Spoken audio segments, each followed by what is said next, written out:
Baseline diesel fuel surcharge rises even as futures suddenly fall. On Monday, the Department of Energy/Energy Information Administration weekly average retail price rose 9.3 cents per gallon to $4.633. That's the highest price since December 12, when it was $3.754 a gallon. This price is used as the basis for most fuel surcharges. The price is up 86.6 cents per gallon from its recent low on July 3. But this growth is an excellent example of the retail market lagging behind the futures and wholesale markets, in this case by a significant amount.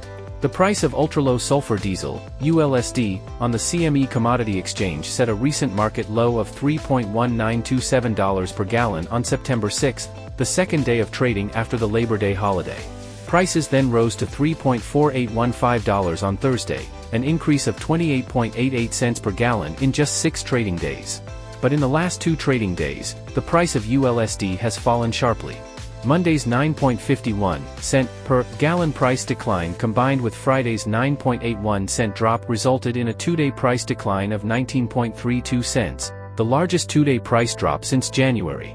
On Monday, the price per gallon was $3.2883, i.e., the price of ULSD on the CME has fallen below the level it was on September 8.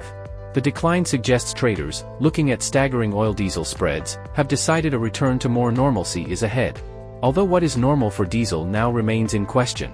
Given the impact of the role of Russian supplies in the market and the structural changes brought about by IMO 2020, an international initiative to lower the limit on sulfur content in marine fuels. As former head of trading Ilya Bushev said on Twitter, traders may be reacting to high diesel margins, the difference between crude oil and diesel prices. But the drop in diesel prices came as talk of a $100 a barrel oil price took center stage in the market on Monday, boosted by comments from Chevron CEO Mike Wirth. When asked about reaching the century mark, he said in an interview with Bloomberg Television that it looks like we're heading in that direction.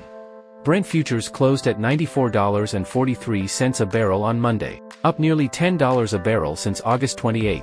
But the closely watched forecast from Citigroup, whose commodities research group is headed by industry legend Ed Morse, was trending lower for oil prices. News reports say Citi has issued a forecast that prices could hit $100 a barrel in the short term, but increased supply from a number of other countries suggests $90 prices look unsustainable.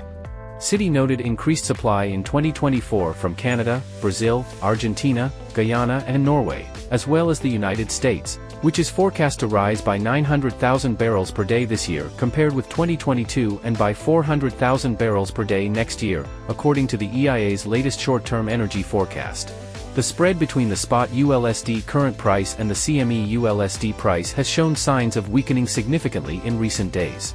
The Chicago spot market spread for ULSD was negative on Monday, 50 cents per gallon less than the CME ULSD price, according to DTN Energy. On September 1, it was minus 13 cents. In the key Gulf Coast market, the spread Monday was minus 8 cents a gallon. It was minus 5 cents on September 1, a small move but an indication that markets may be nearing a high point. The spread in New York Harbor fell to plus 1 cent from plus 3 cents on September 1. But in the crude oil market, prices are signaling more tension, and not just in terms of absolute price. The spread between front-month Brent and barrels for delivery 6 months ahead is in backwardation, a market structure that occurs when markets are tight. In a backwardation structure, the price of the nearest month is the highest for the entire calendar period, and prices in the future decrease. The steepness of the curve is a function of both interest rates, which play a key role in determining holding costs, and inventory levels. The less inventory there is, the steeper the price drop along the curve.